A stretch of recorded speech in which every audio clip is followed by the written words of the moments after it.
Skin Hill, middle of nowhere. Wait, he sees this one. Look at everybody getting these things. Emmett Smith's on here. I don't know if you'll sign that. Big Notre Dame fan, Jeff. Thank you. What do you think? Big game this. I think we think get. about Sorry about your leg. Yeah, good happens. At least I can still use it. I don't have a problem with it. So, thank you. My pleasure. How you doing? How are you? You'll see I'm wearing my orange suspender, and this actually shapes the part of the body where you want to have them concentrate the ultrasound on. One of the most important things in regards to this particular condition is it's a silent killer. There are 1 million people walking around that don't even know they have it. And what we're trying to do is heighten the awareness for people to say, listen, if you're over 60, if there's a history of smoking, a history of heart disease in the family, and you're a guy, you really ought to get to the doctors and have it checked out. And most of us that have had physicals have gone in and just said, okay, give me a physical. And what I'm saying is go in and ask for a vascular ultrasound, something where they know they're going to take care of this part of the body. Lucille Ball died of it. George C. Scott died of it.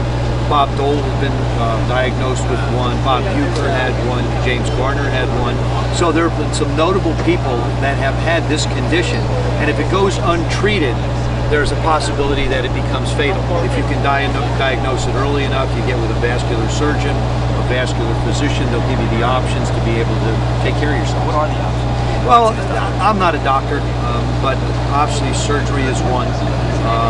And keeping an eye on it and treating it with time is another. But that would be something that you would be better off sitting down with your doctor if you had one and said, okay, what are my options? And they would know much more than I would, just as someone that's been closely involved with the campaign.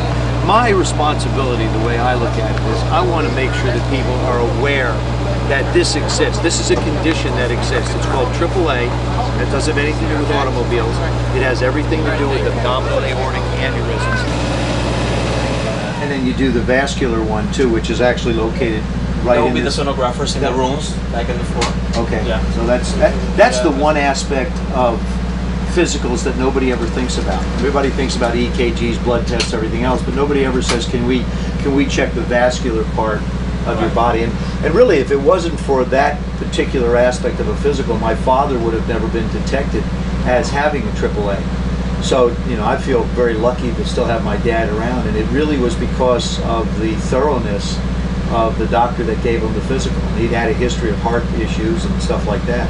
But when all the years I played ball, you line up, go get a physical, and then go. Nobody ever thought about testing certain aspects of your life. And as you get older, I think you have to modify the way the physical is done. I mean, there's things that you did when you were 25 that you can't do at 55. Exactly. And you have to be able to check that way. Yeah. But I think the suspenders look great with the green. I think that's very fashionable. I like that. I get my orange and white. Yours is green.